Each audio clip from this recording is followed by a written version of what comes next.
Welcome to WP Coffee Talk.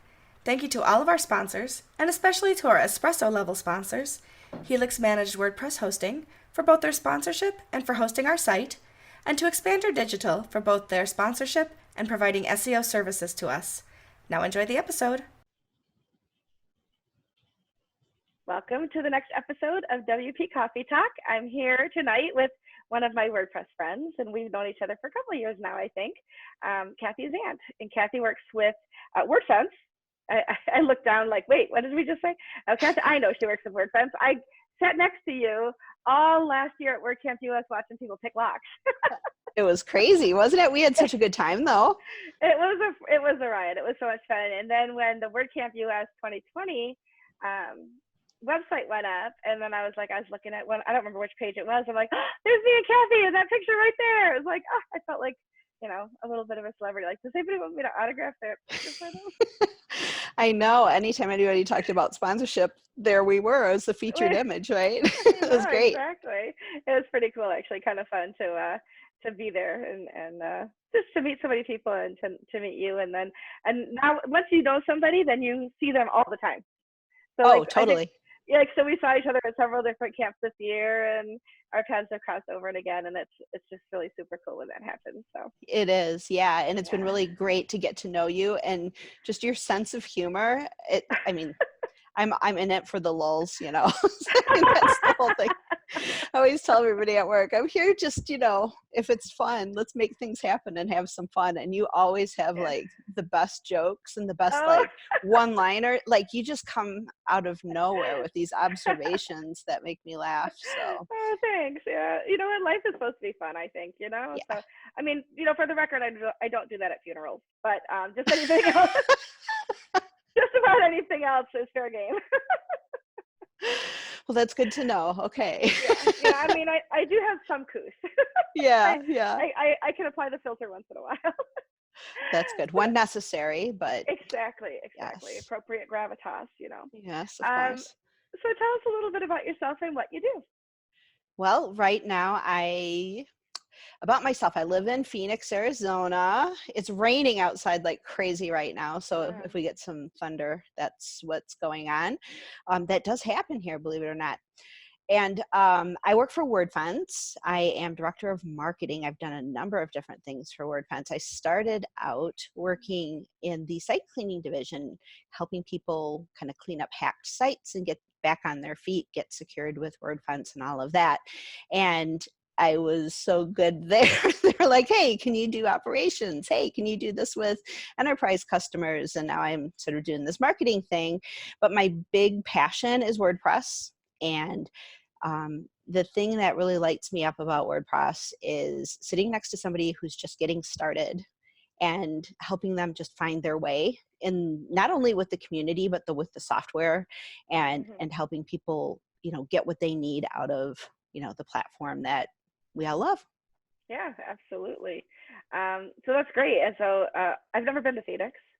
So maybe someday I did not apply to speak at Phoenix this next year because I'm trying to figure out, I'm actually going to try to save some money and see if I can go to WordCamp Europe, but who knows? But that'd be fun. But maybe next year, 2021. Yeah. I might make my way down there. That could be a lot of fun. But I heard there's snakes there, so I'm not so sure. There are snakes. This time of year, they're starting to you don't see them as much, but yeah, I got one on my patio was it right before Seattle? It was right before Seattle. I was in sort of this daze anyway, because US had just ended. And so I didn't really have any downtime, and our cook stove went out. And so we have an outside cooker thing. And so we're like, oh, well, we'll just cook it outside. I kept hearing this noise. And then I looked down, and it was a baby. It was really little and just kind of stayed there and rattled. But it's really kind of cool. We're like on the outskirts of Phoenix. So this happens fairly often with neighbors. It's the first time that's happened in the year and a half we've been here. But we have all of these guys in the neighborhood.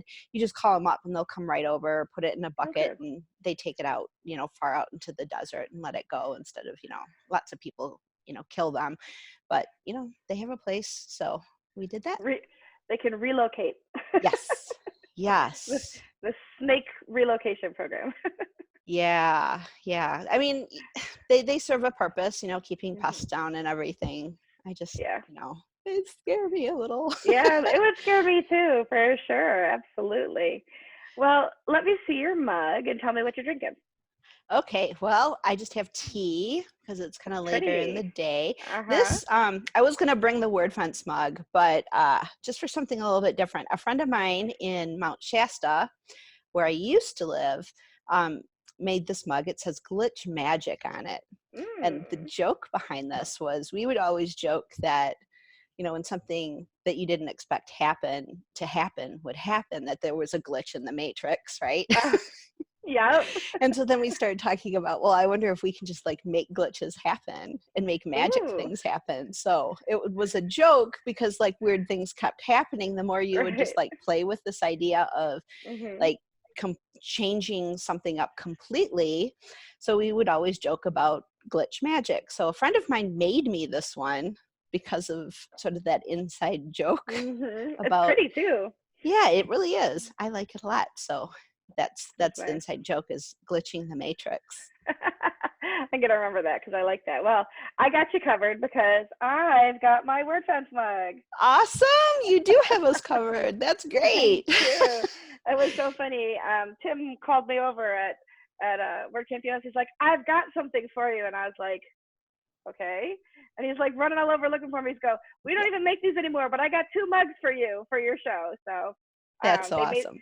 they both made it safely back to Rochester without breaking. I had them wrapped in my t-shirts and things in my suitcase. So, and I'm drinking turmeric tea.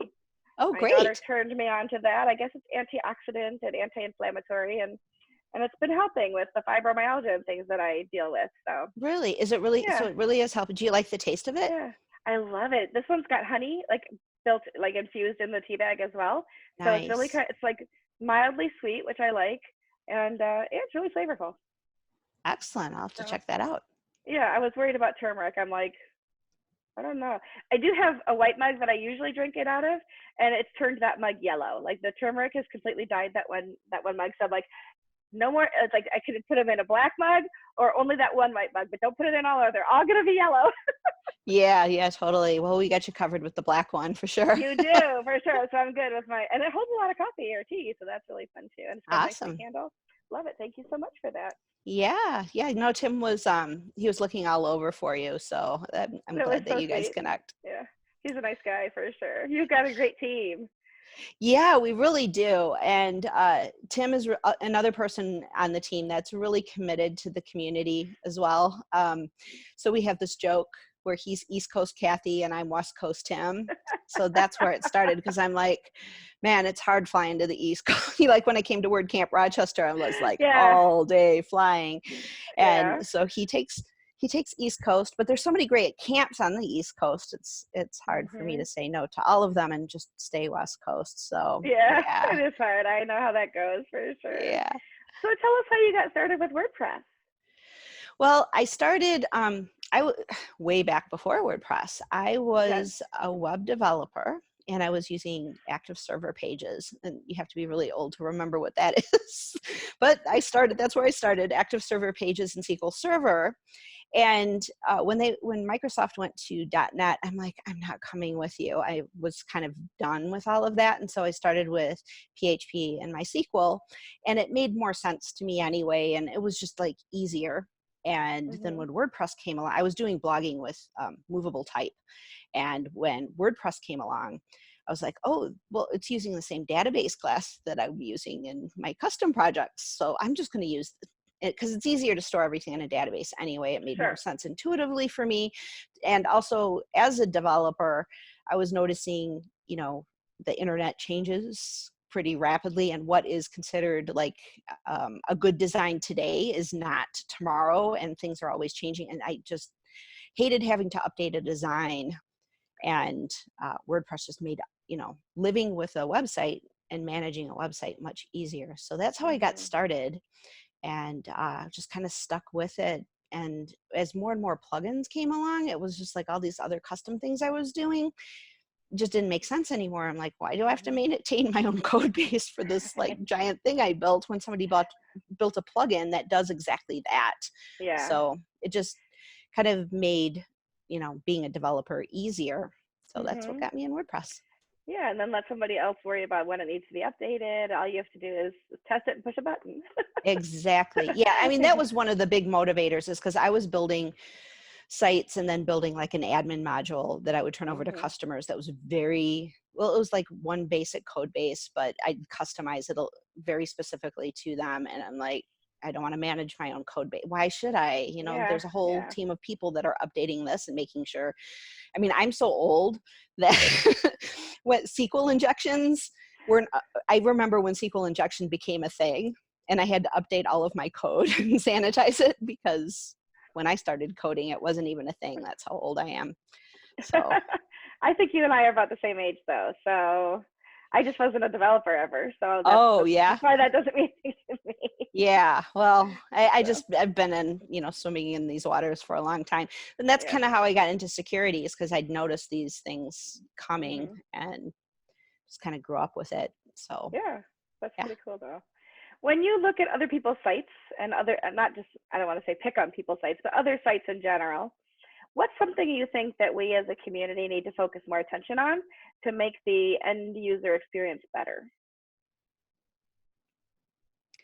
The end user experience, I am focusing more and more on intuitive navigation and intuitive don't try to be everything to everyone.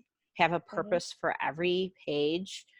Like this page, we want people, to have one particular thing that they do on this page. If it's a blog post, what is your goal for that particular page? So no matter what you're developing, if it's your contact page, make it super simple to contact you, but not necessarily, that they have to know like everything about your company and the hours and all of that stuff. That it's a contact page, right? And and so really being intentional about what you want each end user to get off of a page, like what's the end goal. And I think a lot of times we try to oversimplify things for ourselves, and in doing so we forget that we need to simplify things for our users. And that's something that's important to me right now. So I agree. When you talk about ease of navigation, I gave a talk at our local meetup in October on, I called it menu magic. So I talked about mega menus. I talked about changing the labels on your menus so that it doesn't have to match the page, the long URL of the page, things like that. And I talked about a little bit about how many levels deep you should or shouldn't go in navigation. So I asked her, I said, well, how many levels do you think is too many? And as people are like 4 or 5, I said, what if I told you 3? What if I told you 3 levels is too many levels? And they're like, really? I said, absolutely. Nobody wants menus to open off the page. So it's not intuitive. You're right. You've got to make it easy for people. Yeah. So now if somebody has a site that's like really complex and they have a ton of different things going on, now if they go into, I'll just talk about the WordFence site. We have a learning center that has a ton of different articles, how to recover from a hack, how to write secure code for PHP. So there's a ton of information there. And so I'm wondering if once they get into that one section of a site, then you can be more complicated about that section. Is that kind of where you think things are going? Yeah. So like the main navigation shouldn't have 3 and 4 levels deep is what I'm saying. Okay. Yeah. Because if you think about like, I guess we don't really call it the codex anymore, but the WordPress, codex, I can't think of what it's called now, but it's not that way, right? It's the main high level navigation is super simple. And then it's when you start to get into the different teams and the different projects and things like that you get more of that like indexing. Yeah. So, okay. Yeah. Cool. Tables of contents kind of thing. Yeah. For sure. There's a difference between a menu and a table of contents. I would say that. Yeah. That makes sense. So, at least that's my opinion anyway, for what it's worth. Well, architecting data is is an intense, especially with a business that's growing or with a subject matter that gets fairly complicated, really paying attention to that and not just, oh, well, just put it up on the site. We'll put it up on the site where and how, and when it's on the site, how do you want people to take in that content? So just, being really intentional with it is super important. And then if it is a big site, put a search bar. Let people look for the information that way too. So rather than trying to intuit where something is. And that's also really helpful because if you're tracking what goes into your search bar, you learn about your customers, don't you? Absolutely, yeah. All kinds of little marketing tips there, aren't there? Yeah, look at that. Look at us go. I know, right? What's something that you wish you'd learned earlier in your WordPress journey that might have made your life a lot easier later on? Okay, is this confession time? I'm going to ask you later what's your biggest WordPress mistake. So it might be the same story. It doesn't have to be. But well, when I first started with WordPress, because I was doing a lot with PHP and MySQL on my own and with other projects, I would tear apart core. I would just do. And then you tell people now. And then core would update and it's like, what am I doing? What have I done with this mess? I mean, but people do that all the time with themes, right? I mean, they're just like, oh, well, we need to move this. Let's just go edit the theme. And then the theme updates and it's like, well, and the theme updates with a security update and you're not going along with it, it can become a big problem. So, I mean, when I started doing that kind of stuff, they didn't even have child themes. They didn't have child WordPress core. So, I mean, that was one of the things that I was, that I wish I had not done, but I did. And it was a total learning experience because I was tearing it apart and putting things in different places and messing everything up. But sometimes, you know, I mean, kids, they take apart the stereo and leave it in pieces and have to try to put it back together. It's all a learning process. So I think that was a good thing, but in retrospect, I'm just like, oh my gosh, what was I doing? You just totally reminded me. Do you remember Happy Days, the TV show? Yeah. And there was one episode where Fonzie lost his vision. And he was, I remember that one. He was completely like, there's no point in living anymore. I'm no good to anybody. And he was sitting on the sofa. They brought in giant bags all the pieces of his motorcycle disassembled and just dropped it on the floor, handed him a wrench and said, put it back together. That's what you did with your WordPress site. Pretty much, yeah. Here comes a new version of core and it's got security problem. Oh, I've got to update. Yeah, you learn real quick not to do stuff like that. And you learn really quick after a while to use child themes because I'm not putting Fonzie's motorcycle back together ever again. No more. The first question I had when somebody introduced me to child themes was, well, can you make grandchild themes? And they're like, no, it doesn't work that way, Michelle. Yeah. But I was using Genesis, and Genesis has all these child themes. I'm like, well, what if I want to edit that? And then it's updated, you know. But now, of course, you can edit style sheets without having without changing everything. Is what I'm trying to say. You can edit the CSS. So, but this is back before that. So I was like, oh, okay, I'll put Jetpack in because you can edit CSS in Jetpack. So nice. All kinds of things. Yeah. Now you go to a lot of WordCamps. I've been to a lot of WordCamps. When you think back over all the different WordCamp experiences, meetups, all of that, is there a particular moment or two even that is like, this was a pivotal moment for you where like the angels sang or the lights came on or whatever that just said to you, this is something different and this made a change for you? With the community, with WordCamps? With anything, yeah. Like some people it's a talk they've heard, somebody it's a person they met or an experience they had. Yeah. Well, I think a very pivotal moment was 2018 WordCamp Los Angeles.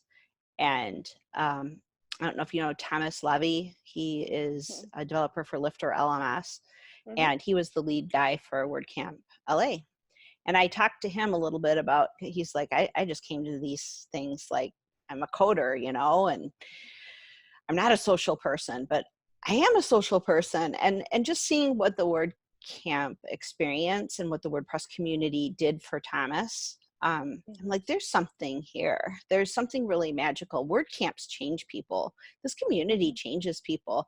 And that's really what got that conversation with Thomas, and then some conversations with my boss and his interest in sort of his budding interest in film is what made Open the film we made. That's where it started at WordCamp LA. It was the conversations that we were having there about, and that was like September. And then the next camp we had after that was Portland. And that was the first time we started filming some interviews, and we had no idea what we were doing, but that changed everything. Just hearing Thomas's stories about what WordPress and the community did for him. It was starting to like bop around in my head about me too, and what is it doing for me? And it's just gotten more and more important as a part of my life since then. So I know that feeling. Yeah. When did it happen for you? So I would say I was in WordCamp Toronto, probably my second one, and I brought my daughter with me. This is 2016 maybe, and I started like recognizing people that I had met the year before who remembered me.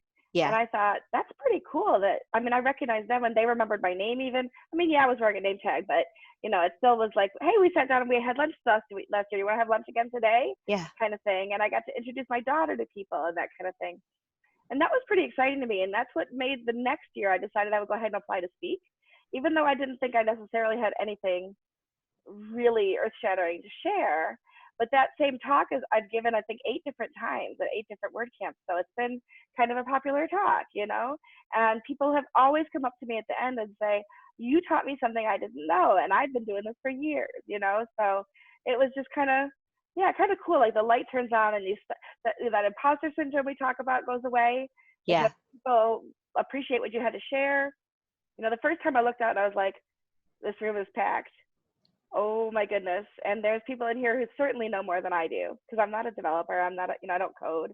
I do CSS, but and so, yeah, it was like that. It's those kind of things where people can appreciate what you have to offer that makes you feel like you really belong.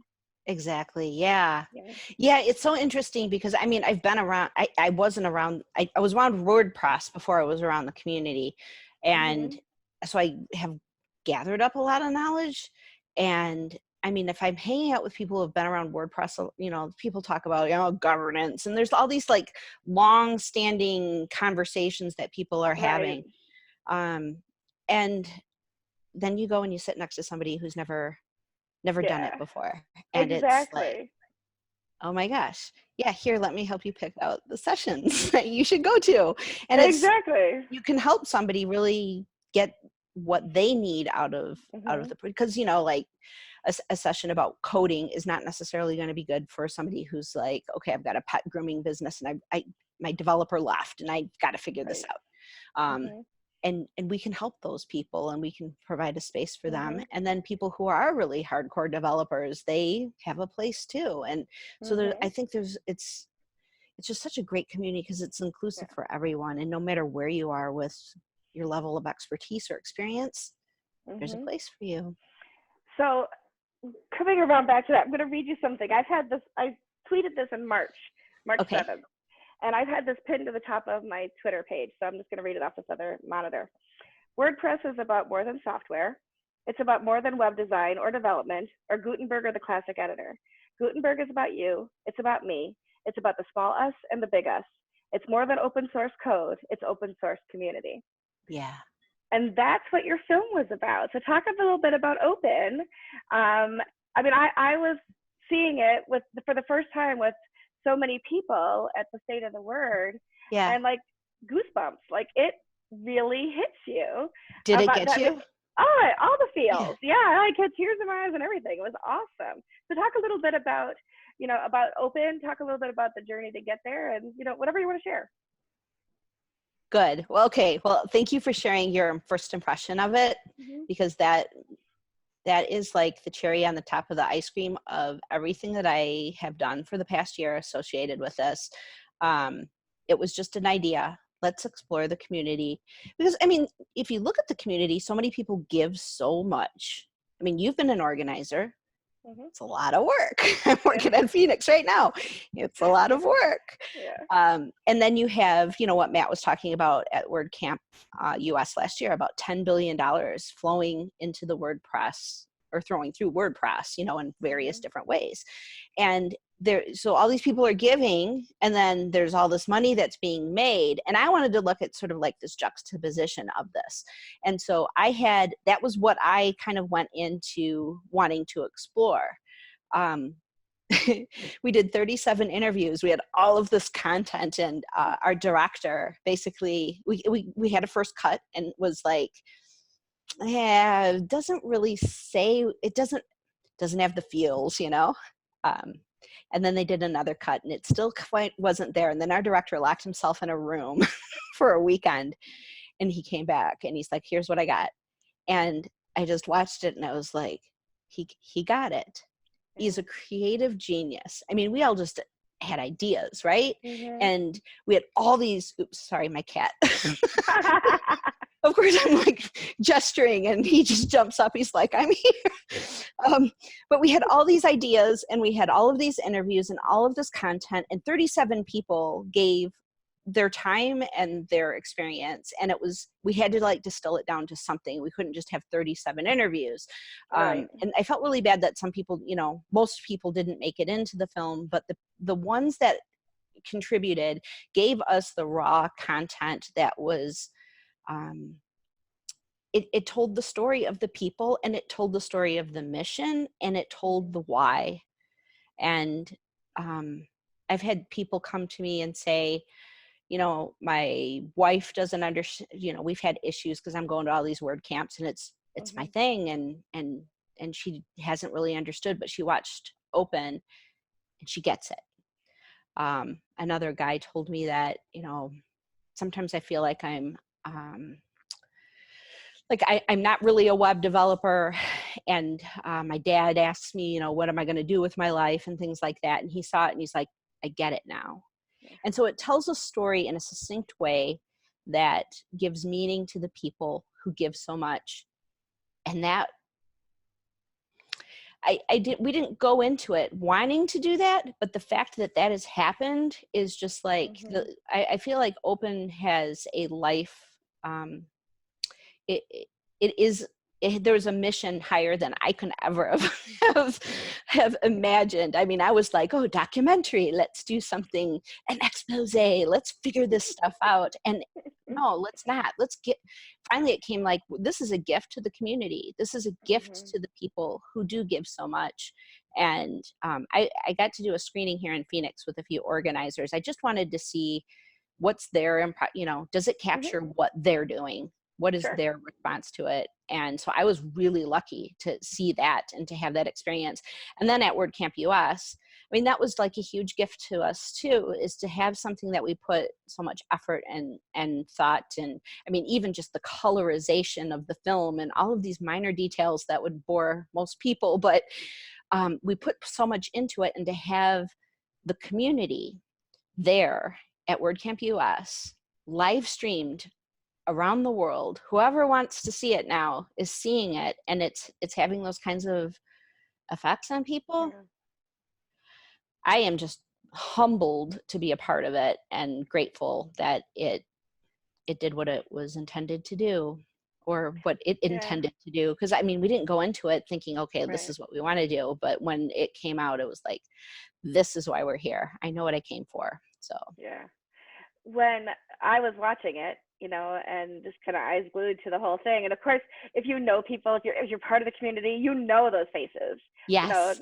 Not every face maybe, but a lot of the faces, and a lot of the people that are interviewed and everything. And you don't have to be in the film to feel like you're in the film, because the things that people are saying are representing you. Yeah. So in a way, we were all in the film, whether we ever were on even 1 second of footage, we were part of it, because that's what it's about. It's about the whole community. So that was so cool. Yeah, that's great. And thank you for saying that. Yeah, I had another person say that, I'm not in the film, but I feel like you got my reasons and you got me. I'm in it. I'm in the Yeah. I'm not there, but my story is, kind of thing. Yeah. so super cool.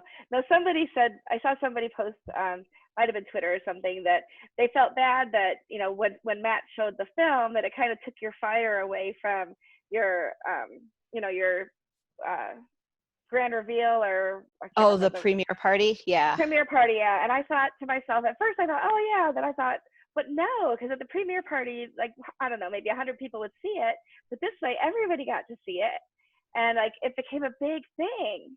At the premiere party, I'm sure I didn't get to go. I mean, I wanted to go. I was at the mercy of my group, but yeah, I'm sure that it was still just so amazing. It was fun. Okay, so WordCamp US was not our event, right? And so we had coordinated, and it looked like it was happening, but we're like, well, we want to have a party to celebrate it anyway, and to celebrate the community. And so maybe, you know, if something happens and it doesn't get shown, so it was kind of like this wait and see. And yeah, so people are like, well, I don't need to come to your party now because we just saw it. That's the whole thing, right? Like, yeah, it's a documentary short, and we're really glad that you got to see it. And so it didn't take away from the experience at the party at all. It just kind of added to sort of the excitement of it. Yeah. And ideally, I mean, I couldn't have gotten 1,600 people in a room and said, hey, watch our movie, but and live streamed it all over the world at the same time. Exactly. And that was awesome. So it was, yeah. And now, like, we're finding tons of meetup. They showed it at WordCamp Seattle, and a lot of meetups are showing it too. I think one of you, my meetup awesome. Was going to show it in December at our holiday gathering. Yeah, that's great. Yeah.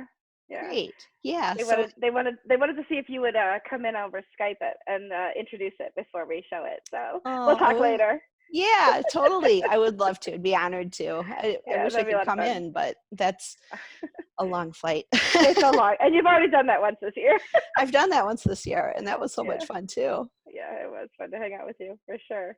And then, of course, you work at WordFence, and WordFence is about securing your websites and being safe from all the hacking and all those wonderful things. And I'll tell you what, though, you can set too many notifications. You can, especially if you have a lot of sites. Yeah.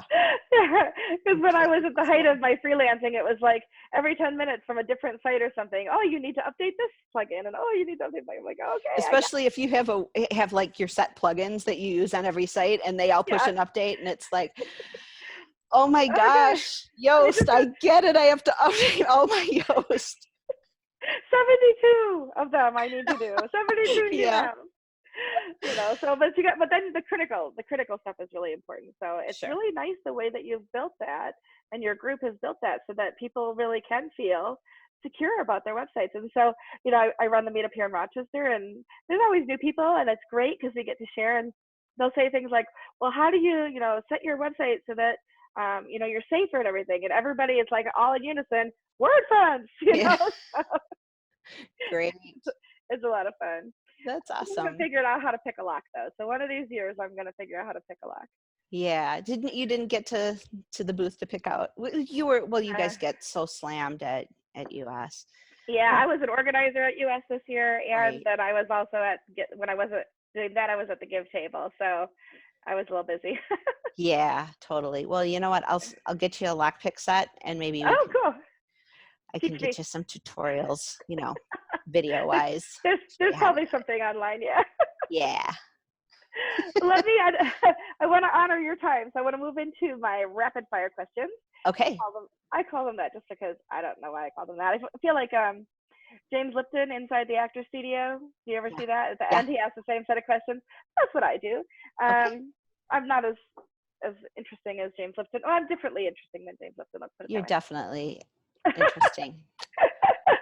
What are 2 or 3 must-have plugins that you would recommend to somebody building their first or their own website? Well, I have to give WordFence. Even before I worked for WordFence was the first one I put on there. Yoast, because it really helps you think about your audience and think about how you're going to connect with new users and through search engines and whatnot. And then I am sort of a nut of keeping everything tight and tidy. So can I throw 2 in? WP Optimize and Smush, and keeping your images small, and then also keeping your database nice and clean. Oh, nice. I did not know about the optimized one, what that did. So I'm going to have to look that one up. Yeah, I like that So, one. but Smush has saved me on client sites before when they start uploading these 5,000 pixel 300 DPI pictures, and you're like, the Yeah. whole database just slows down, and then they're like, why is my site so slow? Like, oh, Yeah. let's take a look. So yeah, we're gonna put Smush in there. Yeah. Yeah. I'm all about speed, security, and performance. So, Yeah. and keeping things clean and making sure you don't have too many plugins. I mean, the sites I develop typically think my husband keeps putting plugins on his site and he's up to like 20 something, but I'm like 10. Try to keep it nice and light. Yeah. Yeah, for sure. At any point in your WordPress journey, have you had a mentor, whether it was an official mentor or somebody that just kind of took you under their wing, that kind of thing? And who was it? No? I was all self-taught. Yeah. Yeah. I mean, I really started getting into I was living, before Phoenix, I was living up in Mount Shasta, California, where there's like 3,000 people. It takes you an hour to drive to the nearest Starbucks and Target at the time. Oh my goodness. And middle of nowhere. And so when I was really starting to get into WordPress and community was starting to build, there was no community. There's still no community up there.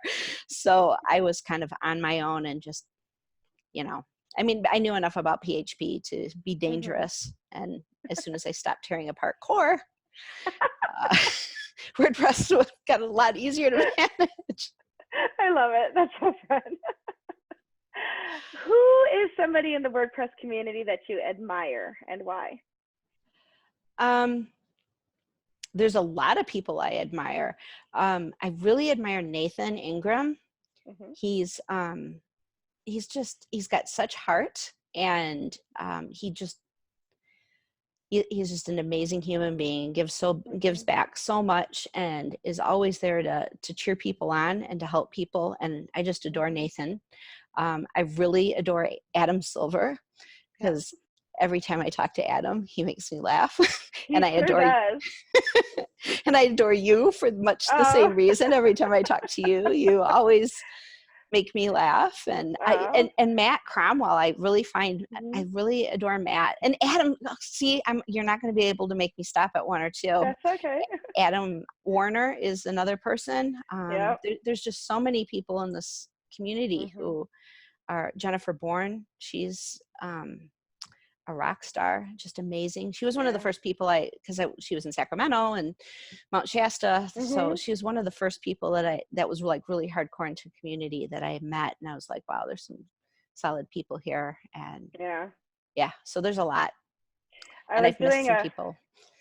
You know what? You can only shout out so many, right? I mean, I was doing an interview. I can't remember who I was interviewing now. And I asked that question and they said Matt. And of course, silly me, I work for Matt Cromwell. I work with Matt Cromwell at GIF. And so I was like, oh, Matt Cromwell. And they're like, Mullenweg. I was like, oh, yeah. I'm like, that guy. The other Matt, yeah. That guy, that Matt. And I was like, I can't believe I just did that. That is so funny. Well, I mean, I have a lot of respect. I mean, Matt people were really mad at him last year about the whole Gutenberg thing. And I've never seen him as a really polarizing person, but that Gutenberg got a lot of people very angry at him. But, you know, I have he's got a lot of hard decisions. He's in a hard position. And so I have a lot of respect for Matt Mullenweg too. Yeah. So, I mean, I guess I'm gonna have to throw him out there too. He's so soft-spoken. He's like, oh my gosh. He doesn't raise his voice. I've never seen him raise his voice. It's just like, he's just the gentlest soul. I was just like, I just want to listen because it's mellifluous. I would say he's mellifluous. I got to see his whole interview for Open. Oh yeah. And he is so well spoken. That little thing at the beginning we did where he's like, let me rephrase that. And we didn't have any conflict in any of these interviews. And that was the one thing where it was just like, oh, well, what's this about, right? And so we had to use I think he might have been like, well, that was not like, that was supposed to be edited out. But it was like such a great moment. It made people think, you know, like what's the answer to this going to be? So, but the rest of that interview, I mean, that was the one time that he's like, was just like, let me think about this. And the rest, he's so well spoken. Yeah. Brilliant guy. He is, and young. I had no idea how young he was either. I a young know. guy. Yeah. No, he's definitely brilliant for sure. Yeah. What's something that you'd still like to learn in WordPress that you haven't tackled yet? JavaScript. You're supposed to learn that deeply. I know. And you know what? I mean, I remember like back in the mid 90s and learning JavaScript and like, you know, how to do mouse. We used to have to like mouse overs with images and like swapping an image out with JavaScript and stuff. And I mean, I would just like take other people's JavaScript code and put it in there. And I've never really learned JavaScript well enough to be, and I know that WordPress is incorporating more and more JavaScript, and I need to get better at that. So I don't know, maybe I'll go hang out with Zach Gordon for a while. There you go. Another person I respect too, because I really think that people like that are pushing WordPress forward and education in WordPress forward, and I think that's great. Yeah, I agree with you for sure. So here's that question. What's one of the biggest WordPress mistakes you've ever made, and what did you learn from it? Don't tear apart core. Yeah. I thought we might come back to that. Yeah, totally. Yeah, that's a definite one, yeah. I feel like I might already know the answer to this next question too, but tell me anyway, what's your proudest WordPress moment? What do you think it is? I think it's open. Yeah, I think that probably is. I mean, it was definitely, I mean, I've had some achievements, but you know, sure. I mean, unhacking 30 websites in a cPanel in one day, that was pretty epic. That's impressive. Yeah, that's impressive. I did that. I've had a lot of accomplishments at WordFence, but I'd say the most, the thing that's touched my heart the most is the fact that I was a part of a team that made an incredible film. Yeah, it's like a love story from you all to us. So yeah, it's very cool. Very, very cool. If you were working in web tech, programming, development, any of that, what's another career that you might like to attempt? I've thought about doing comedy. Ooh, because it's all about the lulls. Fun. Wouldn't it? Yes, it would. I'd go see you do that. I'd go see you do that. We could be in it together. We could get Adam Silver on stage, and the three of us could be like, you know, the WordPress comedy. We'll have to see what we can do for next year's WordFest after party, and maybe we'll take it on the road.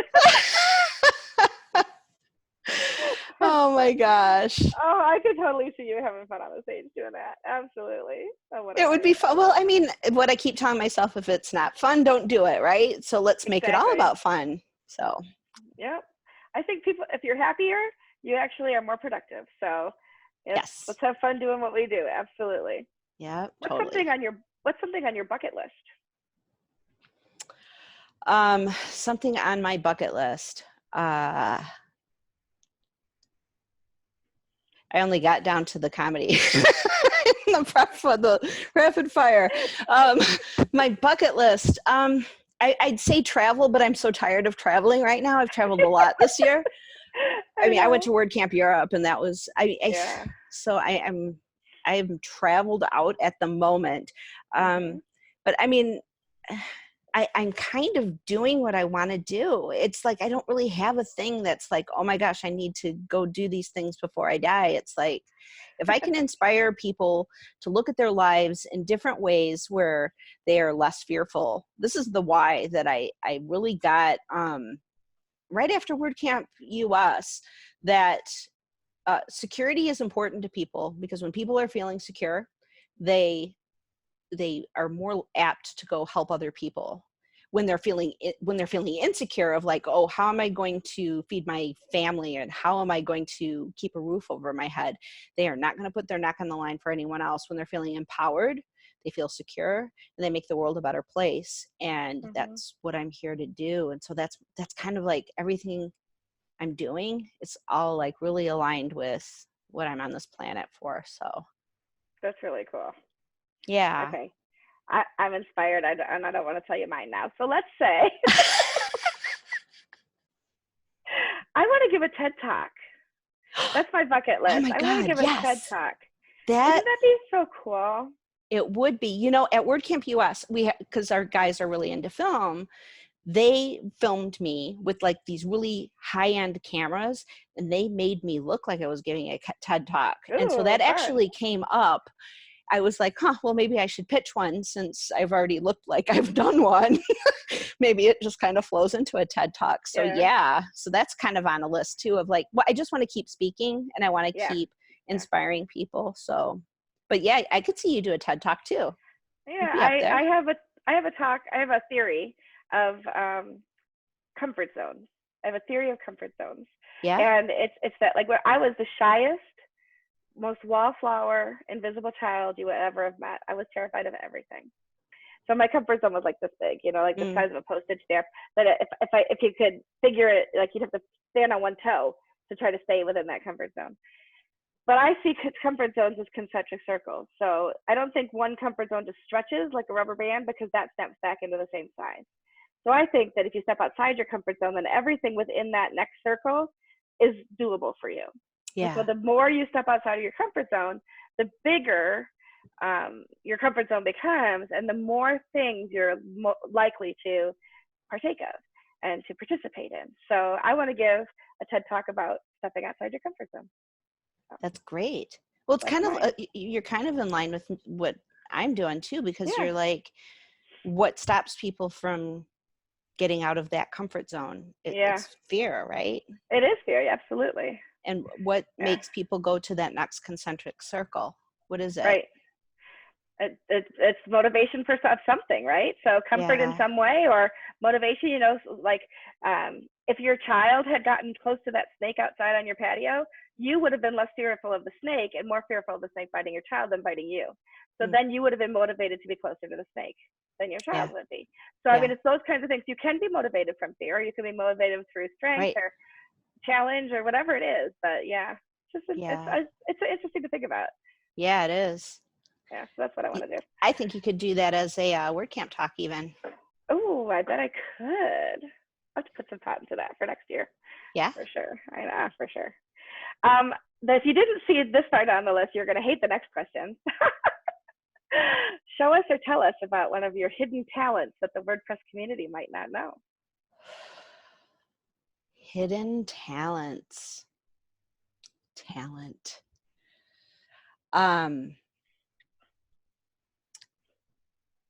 I have a number of interests, and isn't it weird the things that pop into your head? Oh yeah. I'm I'm really interested in the potentials of the human mind. So when I'm not playing around with WordPress or going to WordCamps, I am often researching things in neuropsychology and Interesting. neuro-linguistic programming and ways that the words that we use and how we not only communicate with the outside world, but how we communicate to ourselves. Ooh. And so sort of tricks that we play on our mind in order Mhm. to reach a higher potential. So I Yeah, don't know if that's that's a interesting. talent, but it's definitely where I spend Yeah. a lot of time playing around with interesting things. And I'm also really interested in well, in Mount Shasta, there's kind of like a hippie community. So Mhm. I'm interested in lots of ways of like living closer to nature. Something, Mhm. yes, I don't know about this place, the nature out there, but living closer to nature and just I really like rocks and like crystals and I Mhm. used to have a friend who was a rock hound and would bring me a lot of interesting rocks and things like that. So Oh, that's um, very cool. things I'm interested in at least. I love it. That's awesome. Oh, that sounds really cool. I love etymology. So Yeah. like where the words come from and you know what where they form from and those kinds of things. And I've studied Greek and French. So the kind of a Oh. little bit of Latin and Spanish. I don't speak any of them, but I studied ancient Greek and the where our words come from the Latin and the Greek into English is really fascinating to me. So Yeah, it is. I think that's fascinating too because yeah. it I don't know, expands your thinking about words in different ways. Mhm. Absolutely. the last question is, tell us how people can find you online. So tell us where we can find Kathy, tell us where we can find WordFence, and tell us how to find Open. Yeah. Well, Open's easy, open.film. WordFence is easy, wordfence.com. And it's a plugin freely available in the repository. Most of the functionality is free, so give it a try. And I am Kathy Zant everywhere. Just Twitter, Facebook, Instagram. I'm mostly on Twitter professionally and with the WordPress stuff. Although right after WordCamp US, like everybody in the world found me on Facebook. And I'm like, I was trying not to spend much time here, but hi, everybody. So, funny how that works. Yeah. And then my personal site is zant.com, just my last name. So, right. But they can do kathyzant.com also goes there too as a mirror. So very good. Well, thank you so much for sharing. Thanks for sharing not only of yourself tonight, but thank you so much for the contribution of Open to our community, because it really is just an amazing film. And I just can't thank you enough for creating that beauty for us all. So thank you for that too. I was just here to make sure things got done. There were many creative people who, and all of the people who contributed their stories to our filmmakers. I'm just humbled at what it has become and how it's touching people. So thank you for telling your story of how it affected you. It really means a lot to me. My pleasure. So thanks for being here tonight. Yeah. And I don't know when I'll see you again, but I'm sure it'll be at a WordCamp soon. Yeah, sounds good. Awesome. Bye. Thank you. Goodbye to all the WordPress community, and we'll see you next time. WP Coffee Talk with Michelle Frechette is a proud supporter of WP and Up, whose mission is to support and promote positive mental health within the WordPress community. Visit their website at wpandup.org.